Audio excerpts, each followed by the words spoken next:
एक गांव में धनीचंद नाम का एक व्यापारी रहता था। उसकी गिनती शहर के अमीर व्यापारियों में होती थी, लेकिन अब वह केवल नाम का सेठ रह गया था। उसका बिजनेस बंद होने की कगार पर आ गया था। बिजनेस में हुए घाटे की वजह से उस पर लोगों का बहुत ज्यादा कर्जा पड़ गया था। उसके दिन अब गरीबों की तरह कट रहे थे और उसकी हालत का कारण उसका स्वभाव था। वह बहुत ही शांत स्वभाव वाला व्यक्ति था। वह दूसरों की बातों पर बहुत जल्दी यकीन कर लेता था, इसलिए उसे मूर्ख बनाना बहुत आसान था। चतुराई उसके अंदर थी ही नहीं, लोगों ने उसके सरल स्वभाव का फायदा उठाकर उसे इस हालत में पहुंचा दिया था। उसके कुछ चतुर दोस्तों, रिश्तेदारों और अन्य व्यापारियों ने उसके खिलाफ साजिश रचकर उसे अपनी चिकनी चुपड़ी बातों में ऐसा फंसा लिया कि उसका बिजनेस बंद होने की कगार पर पहुंच चुका था। धनीचंद सेठ इन चालाक लोगों की बातों को समझ नहीं पाया था, लेकिन अब वह अंदर से टूट चुका था। अब उसे अपनी गलतियों का एहसास हो रहा था। एक दिन धनीचंद सेठ के सामने उन लोगों की सच्चाई सामने आ जाती है। वह सोचता है कि जिन लोगों को वह अपना समझता था, उन लोगों ने ही उसे धोखा दिया है, जिसके कारण सेठ हमेशा अपनी हालत के बारे में सोचता रहता और खुद को कोसता रहता। अब उसके दिन बहुत ही तनाव वाले और उदासी के साथ बीत रहे थे। उसकी पत्नी अक्सर उससे झगड़ा करती रहती। अन्य सेठ अब अपना कर्जा मांगने के लिए हर रोज उसके घर पर आते। एक लंबी सेठों की भीड़ ने उसे बहुत ही ज्यादा गहरे सदमे में डाल दिया था। वह अब उन सेठों से बचता बचाता छिपने लगा। अपनी इस हालत से परेशान होकर उसने आत्महत्या करने का फैसला किया और वह आत्महत्या करने के लिए दूर एक पहाड़ी की ओर चल पड़ा। रास्ते में उसे एक महात्मा की कुटिया दिखाई दे। कुटिया में बहुत शांति और सुकून था। सेठ धनीचंद ने देखा कि उस महात्मा के सामने कुछ लोग बैठे हुए हैं और वे उनसे अपनी समस्याओं का समाधान पूछ रहे हैं। यह देखकर सेठ को बहुत ही ज्यादा जिज्ञासा हुई। कुटिया से बाहर आ रहे एक व्यक्ति को उसने रोका और महत्व के बारे में वह पूछने लगा। उस व्यक्ति ने सेठ धनीचंद की ओर देखा और कहा कि वह महात्मा आसपास के सभी गांवों, कस्बों और शहरों में बहुत ही ज्यादा प्रसिद्ध है। वह बहुत ही अधिक बुद्धिमान है। वह लोगों की बड़ी बड़ी समस्याओं को चंद मिनटों में सुलझा देते हैं। वह लोगों के मन की बात जानने और उनके झूठ को पकड़ने में माहिर है, क्योंकि उन्होंने मानव स्वभाव के बारे में गहराई से अध्ययन किया है और इसे समझने में उन्होंने महारत हासिल की है। वह किसी को भी अपनी बात पर सहमत करने के लिए चुटकियों में सहमत कर लेते हैं। इसलिए उन्हें चतुर बाबा के नाम से भी जाना जाता है। वह व्यक्ति सेठ धनीचंद की ओर देखकर कहता है, अगर आपको भी कोई समस्या है तो आप उनसे समाधान पूछ सकते हैं। यह कहकर वह व्यक्ति वहां से चला जाता है। इसके बाद वह सेठ चुपचाप लोगों की भीड़ में बैठ गया और अपनी बारी आने का इंतजार करने लगा। भीड़ को खत्म होने में शाम हो गई। अब सेठ की बारी थी। उसने महात्मा को प्रणाम किया और दुखी मन से अपनी सारी घटना के बारे में बता दिया। वह महात्मा सेठ की बातों को बहुत ध्यान पूर्वक सुन रहे थे और फिर शांत स्वर में उत्तर दिया, इंसान को इतना शरीफ नहीं होना चाहिए कि वह हर किसी की बातों पर विश्वास कर ले और जो लोग कहे वही करना शुरू कर दे। जो व्यक्ति अंदर इतनी समझ और चतुराई का होना बहुत जरूरी है, इसलिए नहीं कि वह दूसरों का फायदा उठा सके या उन्हें बेवकूफ बना सके, ताकि वह खुद को दूसरे चतुर लोगों की चालों से बचा सके, खुद को नुकसान से बचा सके और दूसरे जरूरतमंद लोगों की मदद कर सके। इतनी बातें कहने के बाद महात्मा अब कहते हैं कि अब मैं आपको समझाऊंगा कि आप लोगों से जो चाहते हैं वह कैसे प्राप्त कर सकते हैं। तुम्हें कुछ ऐसे तरीके सिखाऊंगा जिनका उपयोग तुम लोगों और परिस्थितियों को नियंत्रित करने के लिए कर सकते हो। इसके अलावा तुम्हें यह भी पता चल जाएगा कि धोखेबाज लोगों को कैसे पहचानें और उनसे खुद को कैसे बचाएं। एक साधारण व्यक्ति कैसे समझदार व्यक्ति बन सकता है। ध्यान रहे, जो मैं यहाँ तुम्हें सिखाने वाला हूँ उसका इस्तेमाल किसी गलत काम के लिए नहीं करना, लेकिन अपनी और दूसरों की सुरक्षा के लिए बस मेरी बातों को ध्यान से सुनो। हम जिस दुनिया में रहते हैं वहां आपको कुछ लोग चतुर मिलेंगे जो अपनी आजीविका चलाने के लिए भोले भाले लोगों का इस्तेमाल करते हैं। अब आप इन लोगों को कैसे पहचानते हैं जो अधिक बातें समझते हैं? आपको उन लोगों पर ध्यान देना चाहिए क्योंकि ये लोग विश्राम की कमी को पूरा करने के लिए बहुत सारे शब्दों का उपयोग करते हैं। आपको उन पर ध्यान देने की कोई आवश्यकता नहीं है क्योंकि वे अपने झूठ की वजह से आपको बेवकूफ बनाने की कोशिश करते हैं। जो लोग एक ही बात को बार बार कहते हैं वह झूठे हो सकते हैं। ऐसे लोगों के कई उदाहरण हैं ताकि आप उनकी चिकनी चुपड़ी बातों पर भरोसा कर सके। जिस व्यक्ति से आप बात कर रहे हैं उसे जानने का असली तरीका यह है कि आपको वह जो कुछ भी कहते हैं उसे एक बार दोबारा अवश्य सुने, जिस तरह से वे अपनी कहानी सुनाते हैं। उससे आपको पता चल जाएगा कि वह सही है या नहीं।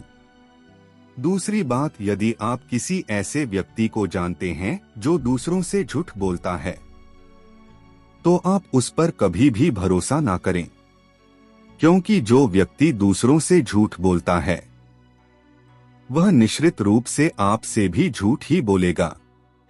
साथ ही आपको ऐसे लोगों से सावधान रहना चाहिए जो दावा करते हैं कि उनके पास पहले बहुत पैसा था जो अब डूब गया है, जिससे पता चलता है कि जिससे आप बात कर रहे हैं वह झूठ बोल रहा है। हाँ, ऐसा हो सकता है कि एक बार उसके पास पैसा था लेकिन अब वह है दिवालिया हो चुका है। बुद्धिमानी इसी में है कि ऐसे व्यक्ति को कभी भी पैसों से समझौता नहीं करना चाहिए। जो व्यक्ति खुद के पैसे को संभालने में कमजोर हो सकता है उस व्यक्ति से सलाह लेना बुद्धिमानी नहीं है। आपको ऐसे अयोग्य लोगों से भी सावधान रहने की आवश्यकता है, क्योंकि अगर कोई व्यक्ति महत्वपूर्ण चीजों की देखभाल करने में सक्षम नहीं है तो ऐसे लोग अपने बिजनेस या काम को संभाल नहीं सकते हैं। एक समझदार व्यक्ति अपनी जरूरी समस्याओं पर अधिक ध्यान देता है, बेकार की चीजों पर नहीं। एक और वह व्यक्ति जो हमेशा अपनी बात दोहराता है और बार बार कसम खाता है वह व्यक्ति झूठा होता है। इसलिए ऐसे व्यक्तियों पर भी कभी भरोसा नहीं करना चाहिए। दूसरी ओर, अगर आप चाहते हैं कि कोई व्यक्ति आपके साथ अच्छा व्यवहार करे तो आपको हमेशा अपनी इच्छा के अनुरूप परिणाम मिलेंगे, जो कि गलत है। आपको हमेशा एक बात याद रखनी चाहिए कि लोग वही चाहते हैं जो उन्हें कभी नहीं मिल सकता। इसलिए अगर आप ऐसा चाहते हैं कि किसी काम को पूरा करने के लिए आप उसे बार बार करें और आप उसे हासिल कर सकते हैं जो खुद फायर नहीं जा सकता, इसके लिए तुम्हें 2 नियमों पर ध्यान देना होगा। पहला नियम, जिस व्यक्ति को आप अपने वश में करना चाहते हैं उसे वह दे जो वह चाहता है या फिर जिसे वह हासिल करना चाहता है। दूसरा नियम, उस व्यक्ति को तब तक देखें अब जब तक वह आपके नियंत्रण में आ जाता है। तो देखिए कितना दुख होता है जब आप उसे वह देना बंद कर देते हैं जो वह चाहता है। जब भी आपको लगता है कि वह आपको हल्के में ले रहा है, इसलिए जो आपने उसे दिया था उसे वापस ले ले। यह बात उस व्यक्ति को एक कमी और खालीपन का एहसास कराएगी जिससे वह आपकी बात दोबारा सुनने को तैयार हो जाएगा। तीसरा नियम, जब कोई व्यक्ति ऐसा व्यवहार करता है जैसे कि वह सब कुछ जानता है तो निश्चित रूप से आप एक ऐसे व्यक्ति से बात कर रहे हैं जिसमें बुद्धि की कमी है। सच तो यह है कि जो व्यक्ति यह मानता है कि वह कुछ नहीं जानता वह अंततः सबसे बुद्धिमान होता है और जीतता है। यदि आप अपने आसपास के लोगों और स्थितियों पर नियंत्रण रखना जानते हैं तो सबसे अच्छा तरीका विनम्र और नम्र होना है। इससे पता चलता है कि आप बाहर के लोगों से झगड़ा नहीं करना चाहते हैं। अपनी शारीरिक भाषा को विनम्र रखें। एक बार जब लोगों को पता चल जाए कि आप बहुत कुछ जानते हैं, आपकी सफलता और विफलता का उपयोग आपके विरुद्ध किया जाएगा। आपकी असफलता पर आपका अपमान होगा और आपकी सफलता पर लोग आपसे नफरत करने लगेंगे। और जब आप लोगों के सामने यह दिखाते हैं कि आप सब कुछ जानते हैं, तो लोगों को समझाने की तरकीब अधूरी रह जाती है। लोग आप पर उनका उपयोग करने का आरोप लगा सकते हैं और वे आपको अपनी योजना के साथ आगे बढ़ने का मौका दिए बिना ही मना कर देंगे। लोग हमारे निर्दोष, अज्ञानी और विनम्र होने के कारण हम पर संदेह नहीं करते हैं कि हम उनसे काम ले रहे हैं। जो व्यक्ति अपनी भावनाओं और जज्बातों को पाने में माहिर होता है, वह दूसरे लोगों को आसानी से अपने वश में कर सकता है। जब लोगों को लगेगा कि आप विनम्र हैं और झगड़ालू स्वभाव के नहीं हैं, तो वे आगे आकर आपकी मदद करना चाहेंगे और शायद तब वे आपको अपने बारे में जानकारी देंगे जिसका उपयोग आप उन्हें नियंत्रित करने के लिए कर सकते हैं। और वे आपको यह सारी जानकारी देंगे क्योंकि उन्हें यकीन है कि आप उनसे नहीं लड़ेंगे। जो व्यक्ति यह मानता है कि उसके अंदर सुधार की गुंजाइश है, तो उसके सफल होने की संभावना कई गुना बढ़ जाती है। व्यक्ति के अंदर विनम्रता इसलिए भी आती है क्योंकि वह सोचता है कि उसे बहुत कुछ सीखना है, लेकिन जो व्यक्ति यह सोचता है कि वह बहुत कुछ जानता है, वह आसानी से मूर्ख बन जाता है। साथ ही एक गृहस्थ होने के नाते आपको इस बात पर भी ध्यान देना चाहिए कि आपका पैसा कहाँ जा रहा है और उस मेहनत की कमाई को तब तक खर्च न करें जब तक आपको उस पैसे के बदले में वह न मिल जाए जो आप चाहते हैं। इसका मतलब यह है कि अगर आप सामान लिए बिना पैसे देते हैं तो धोखा मिलने की संभावना बढ़ जाती है। ऐसा भी हो सकता है कि अगर किसी ने आपका पैसा पहले ही ले लिया है तो वह अपना वादा नहीं निभाएगा। इसलिए सुरक्षित रहने के लिए उस व्यक्ति को पैसे देने से पहले सावधानी बरतें। जो चीज आप उससे पाना चाहते हैं, उसे प्राप्त करें। चौथा नियम, लोगों को समझाने का सबसे अच्छा तरीका यह जानना है कि आप किसका मन बदल सकते हैं और किसका नहीं। यह 100% सत्य है कि आप किसी के मन को अपने अनुसार तब तक नहीं चला सकते जब तक वह आपको पसंद न करता हो। इसलिए जो लोग आपको पसंद करते हैं और आपका सम्मान भी करते हैं, उन्हें अपने तरीके से चलाने की कोशिश करें। लेकिन सही चीजों के लिए इस बात का ध्यान रखें।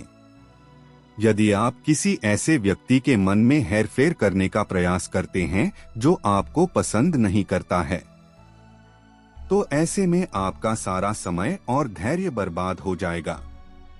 इसके अलावा जब भी आप ऐसे व्यक्ति को बदलने की कोशिश करेंगे तो वह आपसे बहस करेगा। चाहे आप कुछ भी करें, आप कभी भी ऐसे व्यक्ति के मन को नहीं बदल पाएंगे। आपको अपनी बहस शुरू होने से पहले ही प्रयास करना बंद कर देना चाहिए और याद रखना चाहिए कि केवल आप ही उन लोगों को बदल सकते हैं जो आपको पसंद करते हैं और आपका सम्मान करते हैं। इसलिए यदि आप किसी को बदलना चाहते हैं, सबसे पहले इसके साथ अच्छे संबंध स्थापित करें और इससे दोस्ती करें। इतना कहकर महात्मा कुछ देर रुके और फिर आगे कहने लगे, अब मैं तुम्हें कुछ ऐसी तरकीबें बताऊंगा जिनका प्रयोग करके चतुर और धोखेबाज लोग दूसरों को मूर्ख बनाते हैं और उनका गलत इस्तेमाल करते हैं। पहला तरीका, जब किसी चतुर व्यक्ति को अपना काम निकालना होता है तो वह अपने इरादे पूरी तरह छिपा कर रखता है, अर्थात वह झूठ बोलता है, सबसे महत्वपूर्ण बात छिपाता है और केवल उतना ही कहता है जितना वह चाहता है। दूसरा तरीका, एक व्यक्ति जो चतुर है, दूसरों को गुमराह करना चाहता है, वह जितना संभव हो उतना ध्यान अपनी ओर आकर्षित करना चाहेगा, क्योंकि इस तरह वह किसी समूह का सबसे महत्वपूर्ण हिस्सा बन सकता है, दूसरे लोगों को गुमराह कर सकते हैं या अपने फायदे के लिए आपके कमरे का इस्तेमाल कर सकता है। तीसरा तरीका, जो व्यक्ति लोगों को गुमराह करता है, वह अच्छी तरह से जानता है कि लोगों की भावनाओं के साथ कैसे खेलना है। वह अलग अलग मौकों पर अपने लाभ के अनुसार अलग अलग भावनाएं व्यक्त करता है, लेकिन केवल दिखावा करने के लिए। कभी कभी वह बहुत क्रोधित होगा, कभी कभी वह बहुत विनम्र होगा, कभी कभी वह बहुत मिलनसार होगा और कभी कभी वह बहुत उदास रहेगा। जिस व्यक्ति से उसका काम निकलेगा, वह उसके साथ वैसा ही व्यवहार करना शुरू कर देता है। चौथा तरीका, धोखेबाज व्यक्ति सिर्फ अपने लिए सभी की सहानुभूति पाने की कोशिश करता है। सभी उसे सबसे गरीब समझते हैं, उसे इस बात से कोई फर्क नहीं पड़ता कि आपकी समस्या कितनी बड़ी है। आपको हमेशा यह महसूस कराएगा कि उसकी समस्या आपसे बड़ी है और वह आपसे ज्यादा परेशानी में है। इसलिए आपको उस पर दया करनी चाहिए और उसकी मदद करनी चाहिए। पांचवा तरीका, एक चतुर व्यक्ति जो आपको नियंत्रित करना चाहता है, उसकी अपनी इच्छा के अनुसार आपको यह सोचने पर मजबूर कर देगा कि वह आपके जीवन का सबसे महत्वपूर्ण व्यक्ति है। आप इसके बिना काम नहीं कर सकते, लेकिन वास्तव में ऐसा नहीं होता है। वह आपको सिर्फ यह आश्वासन देता है कि आप उसके बिना जीवन की कल्पना नहीं कर सकते हैं। इस तरह जितना अधिक आप उन पर निर्भर होते जाते हैं, उतना ही अधिक उनका आप पर नियंत्रण बढ़ता जाता है और वे आपसे अपना काम करवा लेते हैं। छठा तरीका, एक चतुर व्यक्ति हमेशा यह कोशिश करता है कि किसी भी बड़े काम का श्रेय हमेशा उसे ही मिले। तारीफ तो उसकी ही होनी चाहिए, चाहे कोई कुछ भी करे, लेकिन तालियां सिर्फ उसके लिए हैं। इसलिए वे ज्यादा से ज्यादा लोगों का ध्यान अपनी ओर आकर्षित करना चाहते हैं। अधिक से अधिक लोगों को अपने साथ जोड़ने के लिए चतुर लोग अक्सर सबसे कठिन काम दूसरों को सौंप देते हैं और आसान काम अपने पास रख लेते हैं, लेकिन सारे काम का श्रेय खुद लेने की कोशिश करते हैं। सातवां तरीका, एक धोखेबाज आपका सबसे अच्छा दोस्त होने का दिखावा करेगा। वह दिखाएगा कि आपका उससे बेहतर दोस्त नहीं हो सकता। इस तरह से आपके सभी रहस्य जानने की कोशिश करेगा और गलत पर समय वह उनका उपयोग आपके खिलाफ करेगा। इसलिए अपने रहस्य बताने से पहले 10 बार सोचें, क्योंकि दुनिया में सबसे खतरनाक चीज एक धोखेबाज दोस्त है। इसलिए यह पहचानना सीखें कि कौन दोस्त है और कौन नहीं। आठवां तरीका, अधूरी जानकारी दें। एक धोखेबाज व्यक्ति आपको केवल उतनी ही जानकारी देगा जितनी वह आपसे जानना चाहता है।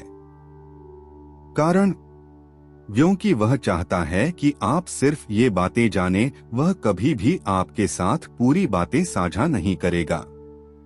वह सबसे महत्वपूर्ण चीजें छिपाएगा ताकि समय आने पर वह उनका उपयोग कर सके और सारा श्रेय ले ले या अपना काम पूरा करवा सके। नौवां तरीका, एक चतुर व्यक्ति कभी भी अपनी बात पर कायम नहीं रहेगा। समय आने पर वह अपनी बात से मुकर जाएगा।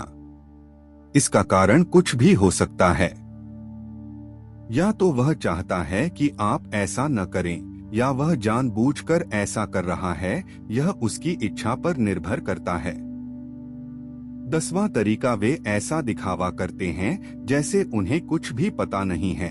वे सबसे निर्दोष हैं, हालांकि उन्हें उस समय उस घटना के बारे में सब कुछ पता है, लेकिन फिर भी वे आपक मुंह से सब कुछ सुनना चाहेंगे, क्योंकि कल को अगर उनके मुंह से कुछ ऐसी बात निकल गई जो नहीं कहनी चाहिए थी, तो वह आपका नाम ले सकते हैं कि उसने मुझे बताया, या वे निर्दोष बने रहें ताकि वे अपनी जिम्मेदारियों से बच सके। जितना उन्हें मिल सकता था उससे अधिक काम के बोझ से दूर रहें। वे जानबूझकर ऐसा करते हैं ताकि कोई उन पर ध्यान न दे और वे महान चीजों से बच सके। 11वां तरीका दूसरों पर उंगली उठाना या दोष देना। एक चतुर व्यक्ति हमेशा अपने हाथ खाली रखना चाहेगा, अर्थात उसे कोई कड़ी मेहनत या अधिक जिम्मेदारी नहीं निभानी पड़ेगी। इसलिए वह दूसरों पर उंगली उठाता रहता है कि मुझे यह काम ठीक से नहीं आता। वह इस बात को भली भांति जानते हैं। यह दूसरी स्थिति यह आती है कि कहीं नहीं उनकी पोल खुल जाती है या इज्जत सामने आ जाती है। फिर भी वे अपनी गलती का दोष दूसरे पर डाल देते हैं। 12वां तरीका एक धोखेबाज हमेशा झूठी तारीफ करेगा। वह केवल वही कहेगा जो दूसरा व्यक्ति उससे सुनना चाहता है, और वह ऐसा तब तक करेगा जब तक उसका काम पूरा न हो जाए। इसके बाद वह लोगों के सामने उसी व्यक्ति की आलोचना करेगा और उसकी कमी को दूसरे लोगों के सामने जाहिर। 13वां और आखिरी तरीका बताते हुए महात्मा कहते हैं, ऐसा व्यक्ति जो अपने फैसलों को नियंत्रित करने की कोशिश करता है। सबसे पहले एक धोखेबाज और चालाक व्यक्ति बनने की कोशिश करेगा। आपका सबसे अच्छा दोस्त और शुभ चिंतक उसके बाद जब उसे विश्वास हो जाएगा कि आपने उस पर आंख मूंद कर भरोसा करना शुरू कर दिया है, तो वह आपके फैसले खुद लेने की कोशिश करेगा। वह आपको यह महसूस कराएगा कि उसने आपके लिए जो फैसले लिए हैं उससे आपको फायदा होगा।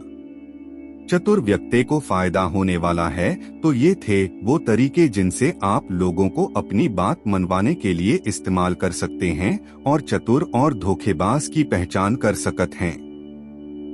इन तरीकों का पालन करके आप उन सभी लोगों से बच सकते हैं। धनी चंद सेठ को सभी प्रश्नों के उत्तर मिल गए। उन्होंने महात्मा को उनके बहुमूल्य जानकारी देने के लिए धन्यवाद प्रकट किया और अपने घर वापस लौट आए। इसके बाद धनी चंद सेठ ने बहुत मेहनत की और इस कहानी में बताए गए नियमों का पालन किया। इसके बाद वह फिर से एक अच्छा व्यापारी बन गया। दोस्तों, उम्मीद करता हूँ इस कहानी से आपको कुछ सीखने को मिला होगा। तो बुद्धा इंस्पायर्ड 2 चैनल